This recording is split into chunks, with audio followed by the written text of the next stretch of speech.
Don't hate yourself, hate the circumstances you're working under. And this is the East African sawtooth viper that was a big problem, caused horrible wounds. You're going to see some snake bite wounds in a bit. And here's our local barber, right? I mean, life as usual. I was there for 9 months. Security was everything. Our base station was actually in Lokichokio, Kenya, in the northwestern, so the anthropologists in the room, right in the heart of Turkana country. And we would be on the radio twice a day during normal security to let them know how we were doing. There's no fighting going on. Everyone's calm. The runway's landable. We did go to a heightened security situation my second week there and had to evacuate out all non-essential staff, which is, of course, our logisticians, and the doctor always stays, which was interesting. And in those cases, we made base station contact every 6 hours. And we all did it. Doctors, nurses. That's the other thing is, here in the United States, as a doctor, I can be an elitist, egocentric narcissist and say, oh, I'm a doctor, that's beneath me. But when you join MSF, I helped refuel planes, I helped make radio contact. I mean, the job's got to be done, right? And we communicated by long-range radio. We did have a satellite phone that you could use for personal calls. You had to pay for it. It was very expensive. So, I called my mom on her birthday, and I made a call to my ex-girlfriend on Christmas. That didn't go over real well, but anyway. But there's Sarah hiring and firing. Yeah. And of course, you got to exercise. So the girls always did yoga.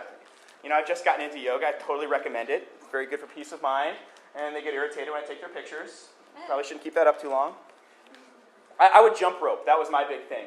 And it was great because I jump rope, and the staff, you have to understand our staff, if they could read, if they had been to Ethiopia or Kenya and learned how to read at a refugee camp, then we hired them and taught them how to take care of patients. So we had about 100 staff members.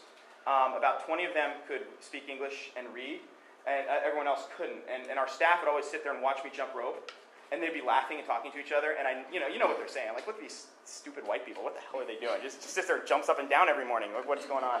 Anyway, I do love anthropology, and in all my travels, I'm always amazed. We are way more similar than we are different. I'm just always amazed by it. But we celebrated birthdays. We worked with what we had. This was for those of you who do donate to MSF, thank you. When I worked for MSF as a medical doctor, I made $1,200 a month.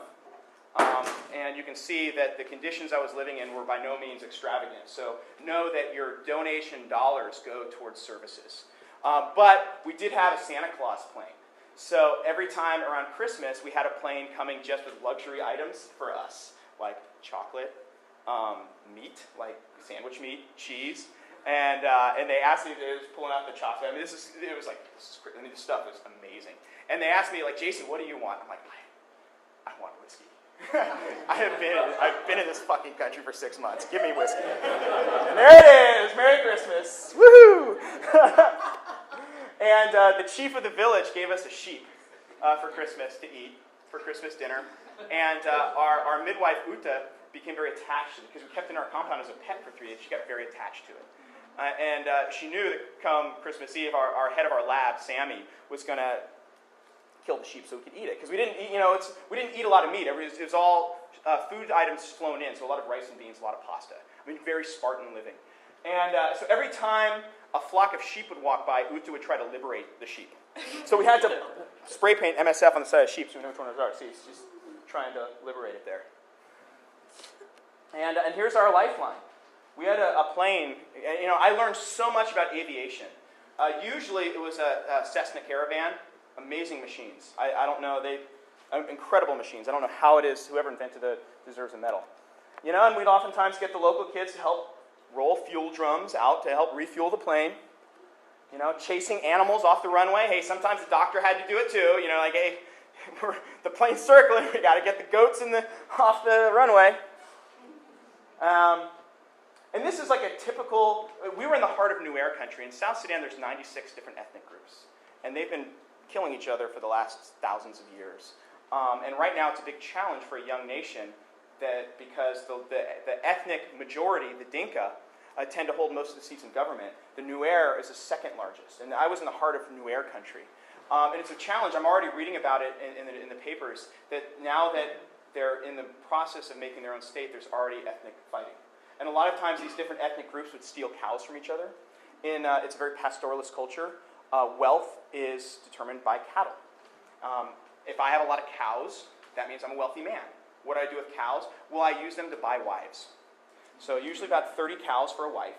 And wives are valuable because wives, you have children. And girl children you can sell for more cows. And boy children you have to train to fight the Arabs in the next war. And this is how people thought. And it was one of those things that I just never quite understood how things like Rwanda could happen until I was around that degree of just, that's what people thought. And when we'd have big town hall meetings with the staff, and they felt that injustice had been done to them, they'd say, you're treating us like Arabs, because an Arabic north, a black African south. This is a traditional Nuer compound. You can see there's a tukul for every wife. So most people have a few different wives. And then there's a luwak in the middle, which is for the cows. And one thing you only see in Africa, I know some of you have been here, is you see the 15-year-old soldier with the machine gun and the flip-flops. It's a very African phenomenon. We didn't have too many problems with soldiers. They weren't misbehaving more than any other young testosterone-driven group with guns would. Most of the violence we saw was ethnic-based, less sort of military-based. So when we went to a heightened security situation, and it was very eerie. It was about the second week, and what had happened is that the Dinka had stolen a few thousand cows from the Nuer, and the Nuer were going to go fight them back. And all of a sudden, when we looked over at the wall to the water pump, there was no one at the water pump. And we went to the market. There were no young men or boys in the market. It was only old people and women. And we said, what's up? And our security is entirely based on our transparency and our proximity. We live within the community we serve. We don't live extravagantly. And we're transparent. And the community came to us and said, yeah, people are going to fight. So we evacuated out all the non-essential staff. And this is Mike White, was our administrative logistician just before Sarah came. And in most of East Africa, and this is, we're getting better in the United States, but we're still a very homophobic culture. We are. And in East Africa, a sign of respect for men is to walk holding hands. That's the biggest sign of respect you can give. So here is Mike walking from the compound to the runway to be evacuated out, and two of our senior staff members, everyone's fighting to see who got to hold his hand while he walked to the runway. And here's the local market, very African market. Yeah, family-owned business, trying to get us to buy us stuff, just like Santa Barbara, right? Any family-owned business. This is interesting, and as UN, it's very interesting to see this. When we all, as wealthy Westerners, want to do good. We have great intentions.